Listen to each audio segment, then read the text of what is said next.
Hello there everybody, this is the Collector 75, also known as Graham, and welcome to another Transformers review. As you can see, I'm doing a Transformers Masterpiece 11 STARSCREAM. You can see here I've also got my other STARSCREAM here just to do a quick comparison.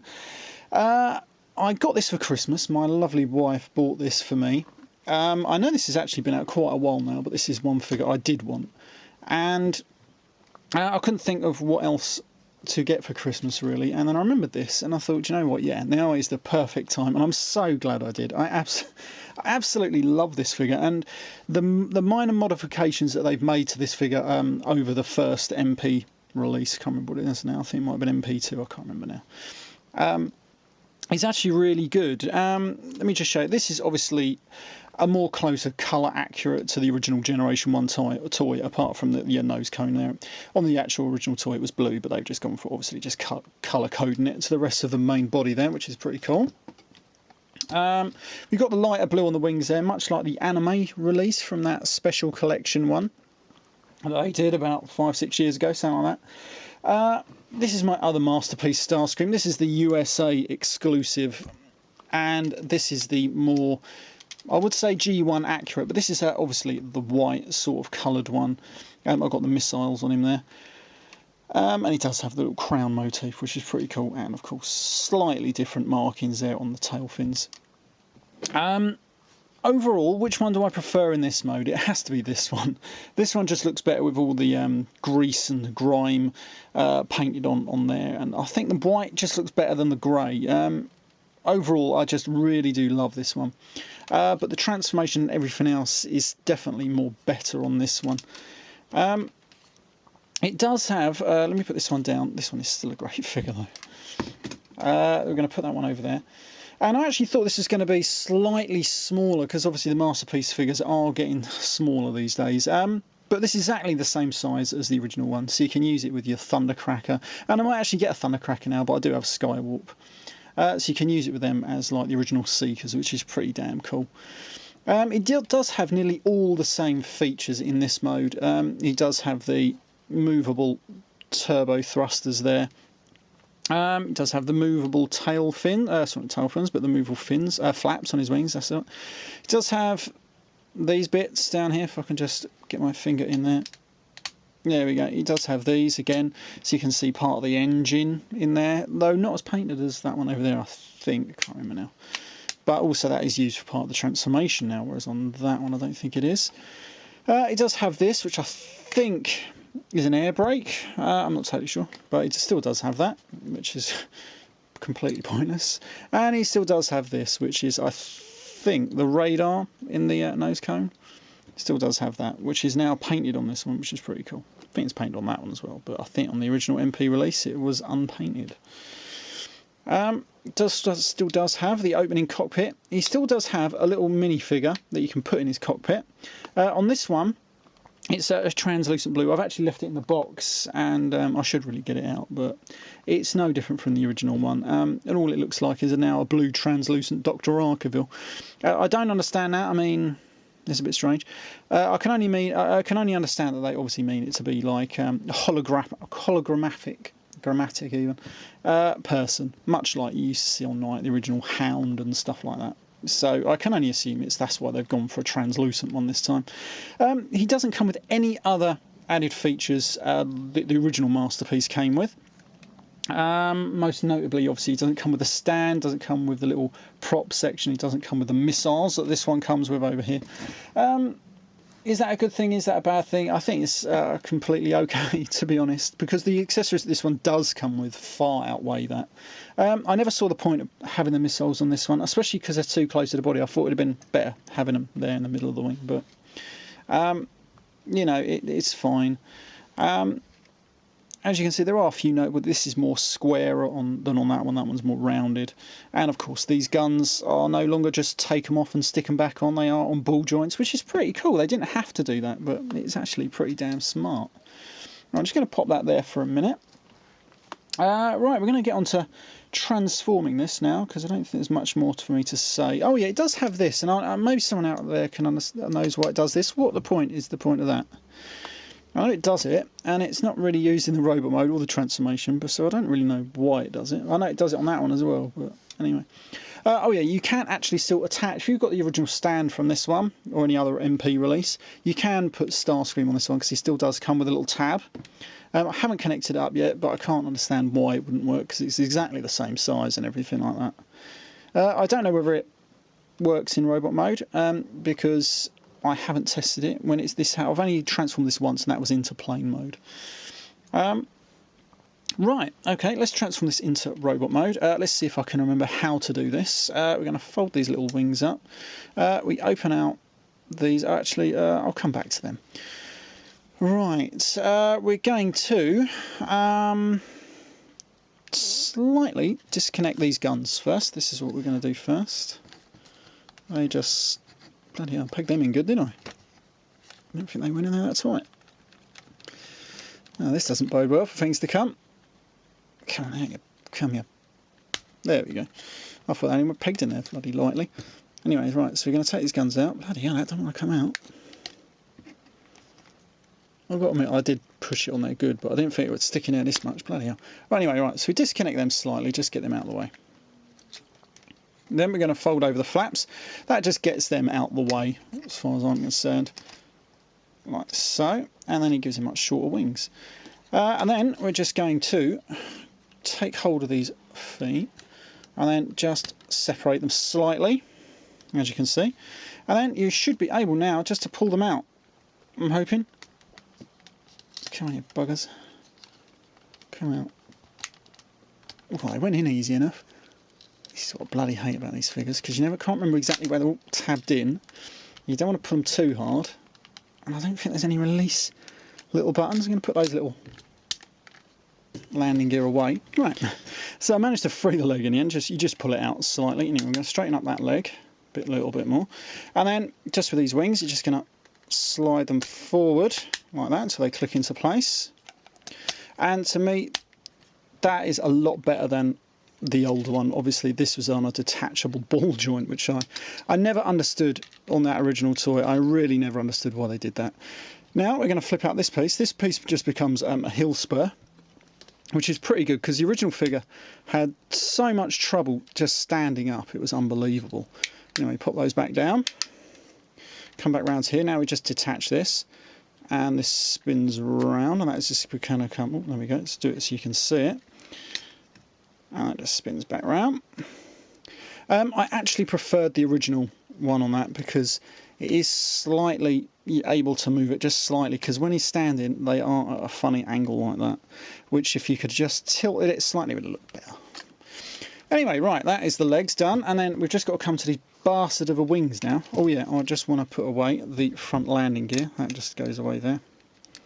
Get that away out of the way now.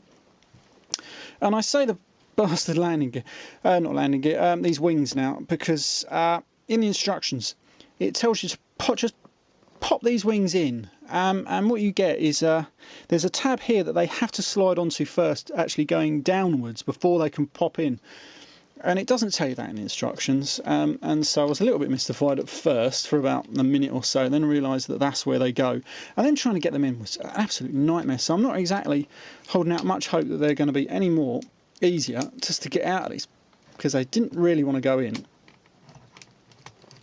Oh, there we go. That was quite easy. That one come out all right. I'm going to turn it round. So I've got to try and get out of here. I'm going to get my fingernail in there and just ease it around. There we go. As you can see, it's got to go on top of that one. If I just come around here, there is just a little slot. If I move that gun out of the way, there, and that's bloody hell. That has got to go into that one and all sorts. It's bloody nightmare. Anyway, right, we're going to straighten him up like that. That's the wings mostly done now. Whew. Right, anyway, then we're going to come to this point. We're going to release this early. This never wants to come up behind this bit. There we go. Come here. There we go. Whew, bloody figures, eh? Then once you've done that, you can just sort of like free up the wings, get that past this. And as you can see, it's double jointed just there. Get the guns out of the way. You might want to pop the guns off, because all they do is bloody get in the way. But also there's a little tab that you've just got to flick out of here, and it's not the easiest to get out. I'll tell you what, it certainly wasn't the easiest to put away, but it does come in dead handy. Where are we? There it is. So we're going to do the same on this joint. We're just going to free it up, and then get our little fingernail in there, if it'll get in there, because it doesn't always want to. Let's put it down, there we go, that comes out. So now you've got an extra little tab now, and that is going to tab into that little slot there, which is now going to hold it in all the wing assembly just a little bit better than on the previous release, where it just sort of like used to just hang at the back. That goes in. All down the little legs. Right, so anyway, right, so now we've got him standing there. You're not really going to see this, so I'm going to adjust my camera ever so slightly. There we go. And now it's just literally a case of trying to get these bloody arms out. Now then, how did we do this? I can't actually remember. I think we just, that's it, we just sort of wiggle them out. Right, before I do that, we're going to turn around this gun. I think it goes all the way round this way somehow. That goes up there. Somehow that goes all the way up there, doesn't it? Right, so we're going to pop that back on, and I've just figured it out. It's actually quite easy. It just collapses in on itself, and then, if you can, actually we're just going to do it like that. That collapses in itself, and then you've got the gun the right way round. So we're just going to come to here, manoeuvre that around. Then we're going to collapse it on itself, just like that. And there we go. Now we've got the guns facing the right way. Now we just get these little arms out, which isn't always easy. We're going to fold the wings back slightly. Rotate. Actually, oh dear. There we go. Start getting things out. Oh, it's giving me the finger it. That's it. And then just get his little hands out. Like so. We're almost there now, actually. It's just problematic because he's got so many little panels that you've got to get just right and lined up and everything like that before you can bloody just get everything else out. Right, anyway, so there we go. I'm going to get his little thumb, like so. Get these little bloody hands out. There we go. Right, so you end up with something like that. Then all we've got to do now is, if I can remember how, we separate this bit. Alright, it just sort of tabs together slightly, and then that will rotate around. There we go, and that will come all the way down to there. Like so, get that bloody little tab out. That goes all the way down to there, creating the bottom half of his body. Whew, right, there we go then. Right, so next we do is, I believe, we come around to the back here probably. We're going to lift this up. Split that, and now then we've got to try and get his head through there. Yep, there we go.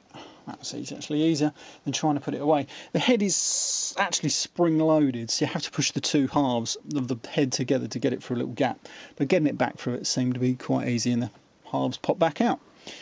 And then he's got much of a same transformation as originally, except now we open up the cockpit. We're going to slide that back to that angle, close them back up. Now we've got to try and get this bloody nose cone through the bottom of the body, like that. It does sort of hit this little panel here, so I've never understood exactly why they do that. Yes, now then we've got to bring this panel down and rotate the arms, actually, that's what I forgot. There we go, and then bring this one down. That should line up with that little panel in there. There we go. Once you've got them just right, I'll sit there. There we go. We're nearly there now, and so that comes round. If you come all the way around to the back again, bloody thing keeps popping out. Before you bring that down, you need to have it in that direction. And then it is just literally a case of bringing the whole body down and collapsing it on itself like that. Now on my one, it doesn't seem to tab into place that I can see. I mean, you've got to put this one in. If I can get that in the right bloody position, that comes all the way around to here. That's it, you close that in, and then just close that in on itself. But that doesn't stop this bit sort of like moving. I can't see where I'm supposed to tab it into or whatever. But it doesn't seem to want to tab anything. I mean, I'll push it down, but nothing happens. Anyway, but that is your basic Starscream now in rotor mode. We're just going to close the guns up. And there we have Starscream, and it is actually pretty damn cool. And there is no real difference, apart from you put these wings in there, which they've now come out of. There we go. You got him. And it's actually pretty damn cool.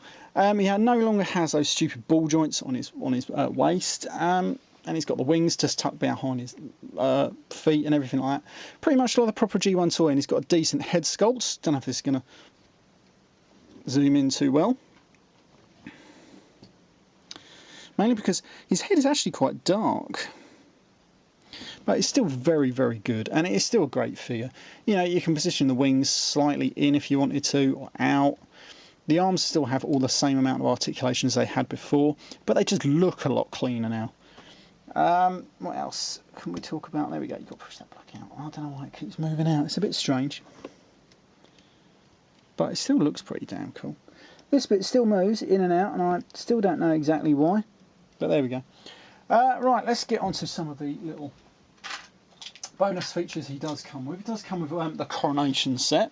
I used to have this, my original Masterpiece Starscream, but I did flog it a few weeks ago now. So anyway, so he does come with his little Coronation set. And these just literally pop into the shoulders, really. It's probably a lot easier than the other ones did. Has a little tab just in there, make sure you can see it. And it's just a little tab on the shoulder. Now you do have to just line the gun up so it appears just under it, and then just push it on, and then just with this little tab that will sort of like close in on the arm like so.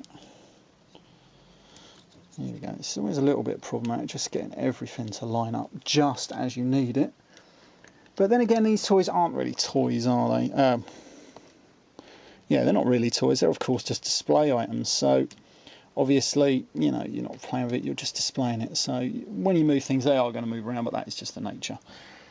And then, of course, he does come with his crown. And the crown does sit quite easily, just on his little head, like that. One other thing I did forget to show you, he does come with the same missile pods, but you do have to hold the rest of his body, otherwise it will just flick up. So he does still have the same missile pods just under there, but that is the only other little feature he does come with. And of course now he does come with this cape. This cape is actually brilliant. The previous Coronation set one was obviously made by a third party, but this one is a proper one, and it's made of plastic, and it just looks absolutely fantastic. It's this rigid plastic, and it just opens out like that. It's absolutely brilliant. And it attaches in such an easy way, it's unbelievable. I thought this was going to be a nightmare to put on, but it's not. So you just get the figure round to the back, and he just has a couple of little notches just in there, and they just fit straight onto this little section here. It's really, really easy. I've got to be careful as I put it on. You just got to line it up just right. But then once you get it, if you can get your fingernail just under there, just push it down until you're happy, and that's all hunky-dory. You put it down, and there we have Coronation Starscream, and he just looks brilliant. Just with that cape, I think he looks absolutely amazing. And then what you can do is you can extend the cape like so, and then just so it's blowing in the wind and everything like that, and you can give him his classic pose where he's stretching out his arm and everything. I've already taken a picture of that, so I'll show you that right at the end. It's a pain because you've got to realign the gun around, and it can be a little bit problematic, but it's not too hard to do. But just trying to do it on this bloody video, it'll be going everywhere. But it is a fantastic figure, and all you need really is a size comparison now with Masterpiece Soundwave. Right, so as you can see, there he is with Masterpiece Soundwave, and I think they just look brilliant together. They're right in the same sort of scale. Obviously, Masterpiece Megatron is so far out of scale with these guys, it does look absolutely silly now. So no doubt, hopefully they'll be bringing out a new one. Yeah, that would be nice. I've actually put these on the wrong way around. As you can see, he's got the screws there. They should be around the other way, but I didn't notice that. But there's no real difference really, just exactly the same, just without the screws. Yeah, I mean, it's a brilliant figure. And what can I say about Masterpiece Soundwave? That is a fantastic figure as well. Right, that is about it for this review. I shall see you all next time. Bye for now.